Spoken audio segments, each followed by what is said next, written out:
Welcome back to my channel. It's me again, Tin Amor. And for today's vlog, ayan, itutour namin kayo sa aming bahay. Actually, ang tagal ko na nakatira sa bahay na ito, pero hindi ko pa talaga na vlog ang kabuo ang bahay namin. So, ayan, para malaman nyo ang tinitirhan ng isang OFW. So, ayan, samahan nyo ako at bibisitahin natin yung mga kasamahan natin sa bahay.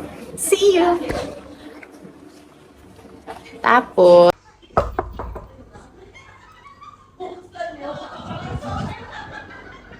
ayan, oh, may Christmas decorations pa. So, parang hindi pa ata Pasko. Hindi pa tapos yung Pasko dito, guys. Ayan. Hello! Good morning! Good morning! Good morning! Ay, ito pala si Ate Yam. Hello! So, ayan, si Ate Maricel. Hi. So, Welcome to our vlog. ayan mga mi amor.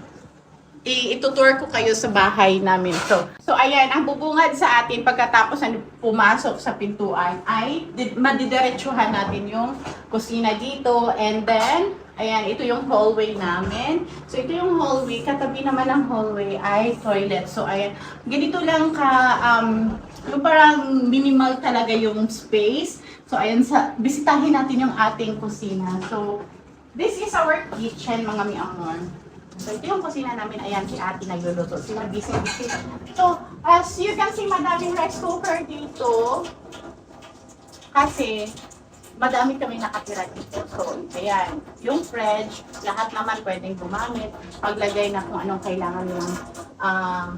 So, this is for everyone. Kumon po yan. Pati yung microwave. Ayan, may kettle. So, dito din is yung gas stoves ay lahat din pwedeng gumamit. So, ayan, busy-busy sila sa paghuhugas. Ayan, ang aking darling pala ay naghuhugas, naglilinis siya ng fridge.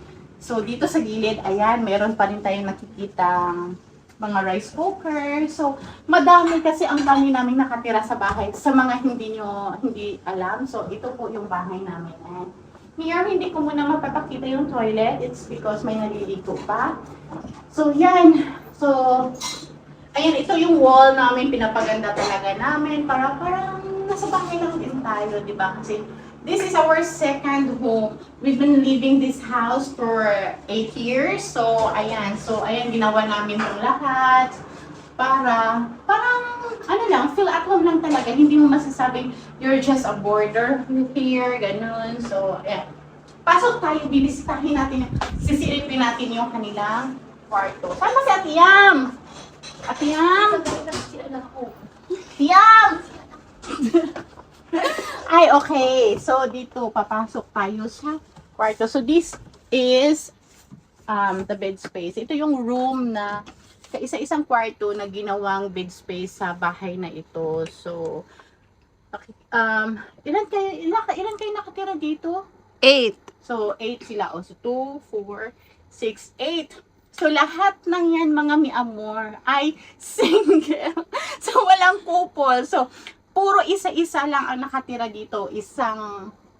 Actually, this is vacant, right? So, ayan, bakante po pala to. Ayan, papakita ko sa inyo. Ito yung bakante pa lang po. Bed. So, ayan, sa mga walang bahay dyan, pwede kayong magrenta dito. Ayan, ready na. Maganda siya. So, isa din dito. Kakaalis lang kasi kakaalis lang nung nakatira dyan. Tapos dito si uncle, si auntie, tapos isang binata. So sa mga single dyan, ayan, puro single nakatira dito, guys. Tapos yun, so bali 7 sila dito, pero this room occupies 8 person. Bakante lang yung isa. So may ipapakita akong bed. Ayan, so cute. Diba? More on flowers. Dumidiretso ako without information. Ay, hindi. Nagpapaalam na po ako, guys. So, ayan. Ito yung kwarto na, diba? Yung kahit maliit, pero very organized. Kahit siksikan yung mga gamit. Ayan, nakikita natin yung mga bags. Nandyan lang na, hanap-hanap lang ng paraan, mga mi amor. Oy, I love this. Hello Kitty. Ayan. So, nasa sa inyo na yun kung paano ninyo pagandahin yung kwarto ninyo. So, magkano ngayon?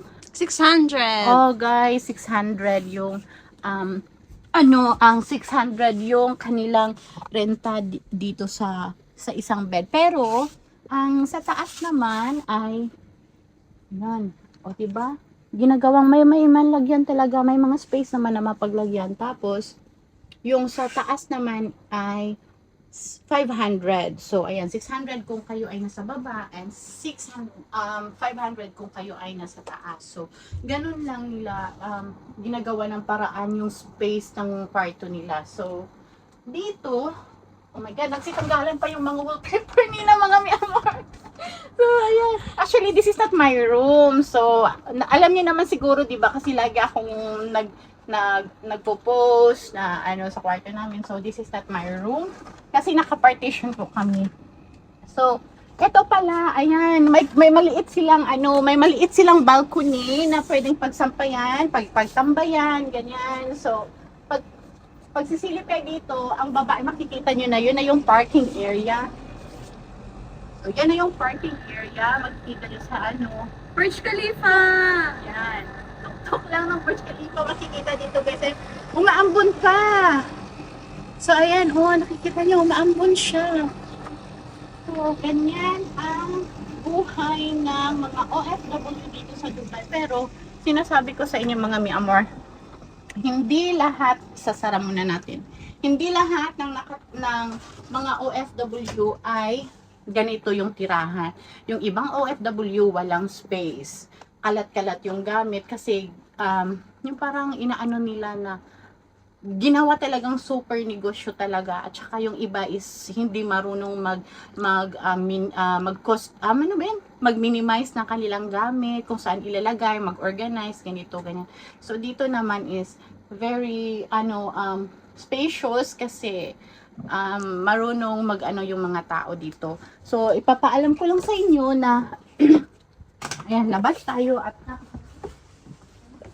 tutor ko kayo sa toilet namin. Ito naman si Ate Yam. Saan ba si Ate Yam? Ayan yung toilet namin mga mi amor.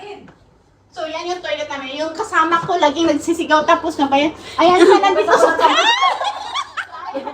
So, this is our second toilet and ayan. So, yan yung mga. So, bali, May 3 rooms pa. May rooms pala dito. So, hindi na tayo papasok sa ibang kwarto kasi wala tayong permiso. So, first room, second, and then third, and this is the fourth room. Pero di yan bed space. Yes, hindi yan bed space. Ito ay puro na siya, Partition. ano yun? Puro na siya partition. Ikaw din Ate Yang, di ba? Naka-partition ka din? Di ba naka-partition ka? Di ba Ate Yang naka-partition ka? So, dito mag-uusap tayo. Mag-ati ka muna dyan. So, naka-partition si Ate Yam. Tapos yung iba is naka-bed space. So, doon banda is puro siya naka-partition. So, ayun mga mi amor, sa mga hindi nakakaalam po, sa bahay namin, dahil ganito kalinis, ganito ka-spacious, it's because kaming lahat dito ay puro lang Pilipino. Walang ibang lahi. Para wala lang, gusto lang talaga namin na mahirap kasi mag-English. Joke. Pero yun, talagang totoo. Puro lang kami Pilipino dito kasi hindi naman natin na masasabi na yung kaartihan or what. Pero mas maganda kasi na sa bahay ay yung nagkakaunawaan lahat. Kasi hindi naman tayo pareha ng cultures, pag ganito, ganyan. So, mas maigi na lahat sa bahay ay nagkakaisa, di ba po? So, ayan, sana naisip nyo kung gaano nag-sacrifice yung mga OFW dito mga mi amor. So hindi ganoon hindi naman ganoon ka sad, hindi naman ganoon yung parang balance lang. Pero sa mga hindi po nakakaalam, especially sa mga pamilya dun sa Pilipinas na akala nila ay namumulot ng pera yung mga pamilya niyo dito, hindi po ganoon. Kasi lahat po tayo dito nagsasakripisyo. Yung iba ay naka-bed space lang. Gustuhin man nila na maraming gamit ang nakalagay sa bed nila, sa kwarto nila. Hindi po nila pwedeng magawa kasi may rules po na ganito lang kadami yung gamit. Kung may gamit kayo, you have to send it back home to the Philippines para ma-maximize nyo yung space ninyo. So, ayan. And I think maganda na tayo sa ganitong usapin. Okay na ba tayo ngayon? So, ayun na po. Sana nag-enjoy kayo sa aking house tour for today. And, ayan, maybe sa susunod ay ipapakita ko na naman sa inyo ang ating partition. So, ngayon ay bed space muna kasi wala pa tayong permiso sa mga may-ari ng partition. So, ayan lamang po. And thank you so much mga Mi Amor for watching. Please don't forget to like, comment, share, and subscribe. Hit the bell button for more updates. This is Mi Amor and I'll see you guys on my next vlog. Bye!